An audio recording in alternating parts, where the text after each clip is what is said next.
Inhale your right leg up to the sky. Exhale, knee to nose, step the foot forward, and then lower your back knee down to the ground. Feel free to pad up the knee by folding your mat, and then lift your torso up. So once you're lifted up, just make sure your knee is either above the ankle or behind it, not in front of it, not yet. Square the hips, so feel your right hip pulling back, and then tuck your pelvis under. So instead of letting there be an arch in your low back, you're lengthening your tailbone down and tucking your pelvis so your pubic bone's pulling up towards your belly button. That tuck under is going to create more stretch into that left hip flexor and quad muscles. From there, keeping that tuck, keeping the ribs soft, then you can bend that front knee a little more. We're trying to get as much as we can hip extension, so movement of that thigh bone back and not so much movement of the spine. Once you're there, you're still scissoring your legs, you're still trying to tuck that pelvis so you're actually more neutral. Arms can reach up to the ceiling. Couple of breaths here.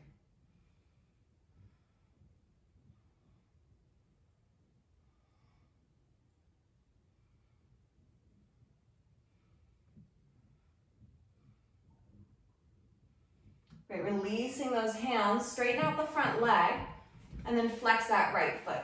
So our left thigh is perpendicular to the earth, right leg is straight, toes are flexing up to the ceiling. Now, the opposite of what we were doing before, so we were trying to tuck under before with the pubic bone reaching towards the belly button. Now we're doing the opposite, so the pubic bone's trying to go back, tailbone's trying to reach the wall behind us as you hinge forward a little bit. So we're trying to find that movement, not just in the spine, so you could round your back forward, but that you're trying to find that pelvis tipping forward. So the sits bones spread apart, your tailbone's reaching towards the wall behind you, and then hands go anywhere. They can be on your thigh, they can be on blocks, your shin, the earth. You're still trying to keep those hips square.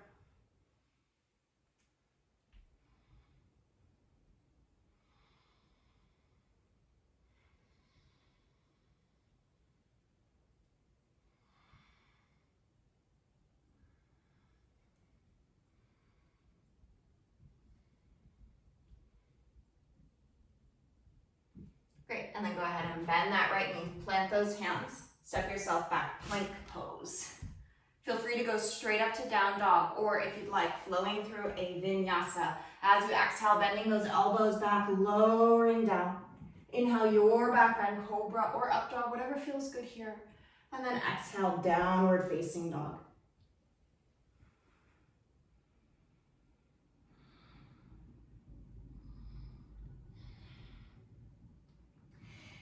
Inhale your left leg up to the sky.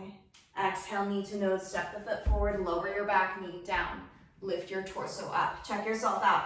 Ankle is either right above knee is right above the ankle or behind it. Square your hips so that left hip is pulling back, right hip pulls forward. We're imagining there's a heavy weight at your tailbone, so that tailbone is dropping downward. Pubic bone's lifting towards the belly button, so there's no arch in the back, right? We're not dumping into the back, that's just moving the pelvis. We're moving that pelvis the other direction by tucking to create more stretch into that right thigh area. So pelvis tucked under, so pubic bone towards belly button, tailbone down. Then you can let your body shift forward and then arms can reach up. So you should be feeling stretch into that right thigh, front of the thigh, hip flexor area as well. Breath is smooth, jaw is soft.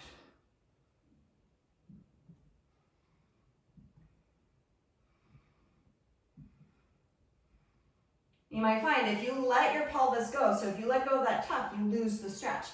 And then to maintain that stretch, you have to re-tuck under, reaching that pubic bone towards the belly button.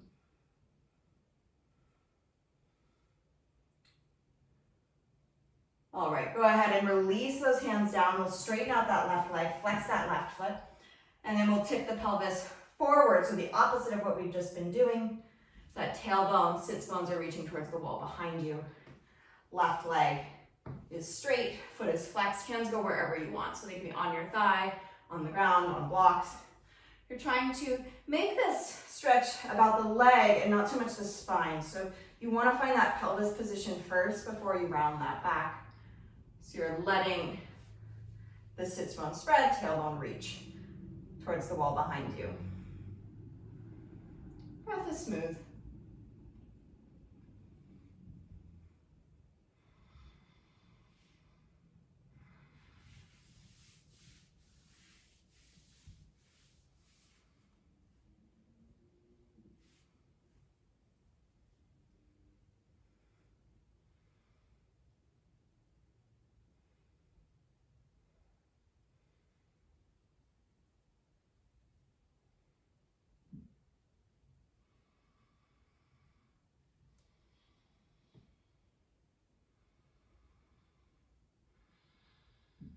All right, go ahead and rebend that left knee, plant those hands, step yourself back, vinyasa or skip it. We'll meet in down dog in a couple of breaths.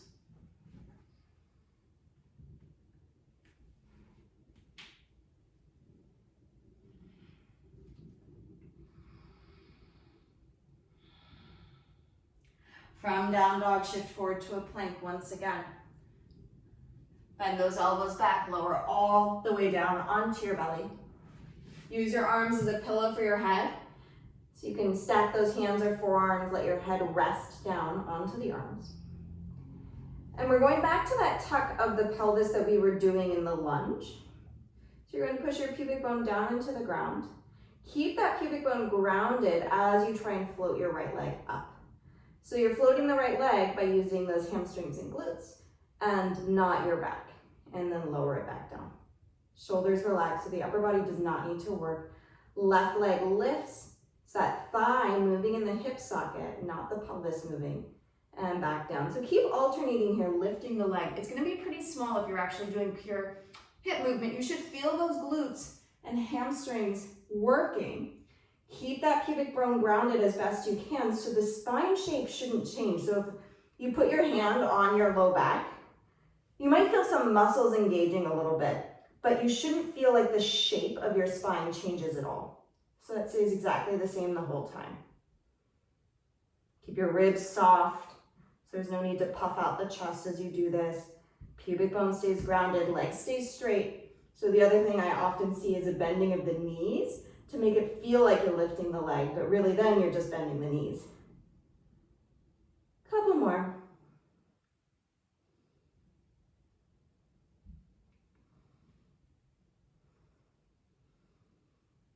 Great, and then letting that go, relax for a moment. And then reach those arms back behind you, interlace the fingers, squeeze those shoulder blades together, and then back bend, locust pose, lift the chest, lift the legs, lift the arms, reaching.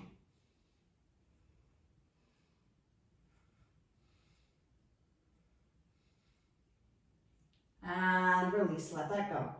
Hands move up underneath the shoulders, push down into the palms, lift yourself up and back, down dog.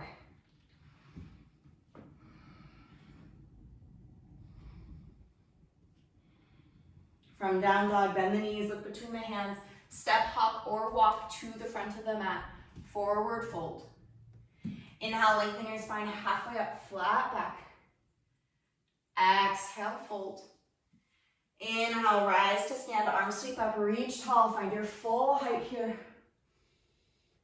And exhale, hands to the heart. All right, let's find that block. If your feet are really long, you could use 2 blocks or your textbook or whatever you have.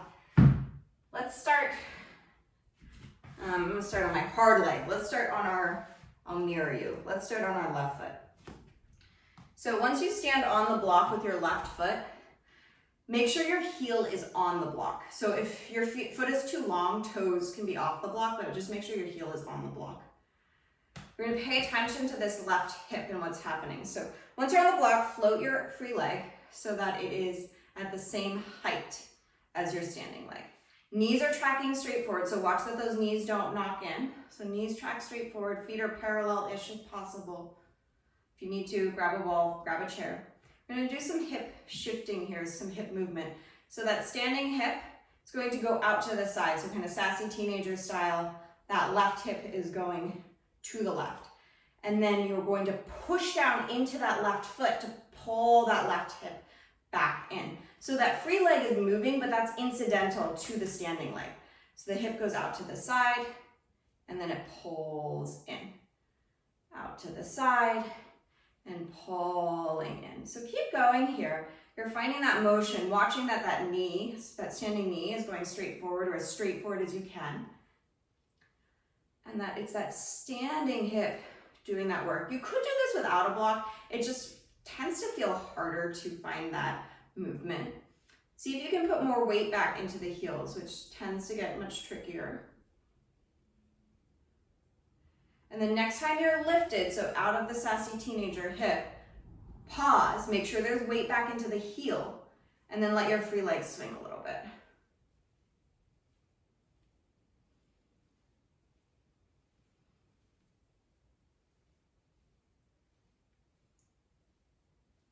Okay, and then pause, keep that balance for a little longer. Drop the hip out to the side, so let that left hip drop to the side, and then bend your left knee. Keep it tracking forward to lower the other foot. So there's a drop of the hip, and then a bend of the knee, and then a step off. Shake it off. Notice what you were feeling the most. So some of us will feel a lot of ankle situation, some of us more hip. We'll go to the other foot.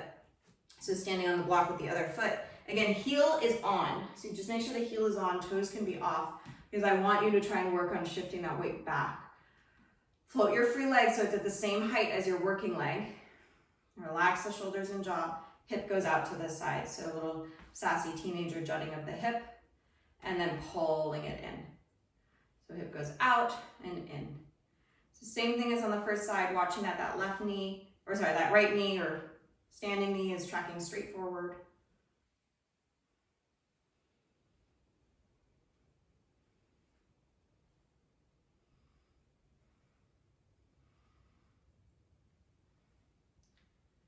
Feeling that the motion's really the standing leg, and that free leg might be moving, but it's sort of moving because the standing hip is what's moving. Next time you're lifted up, pause, hold, make sure there's weight back into that heel, keep that hip lifted, and then swing your free leg. Watch that the hip doesn't start to drop as you're swinging.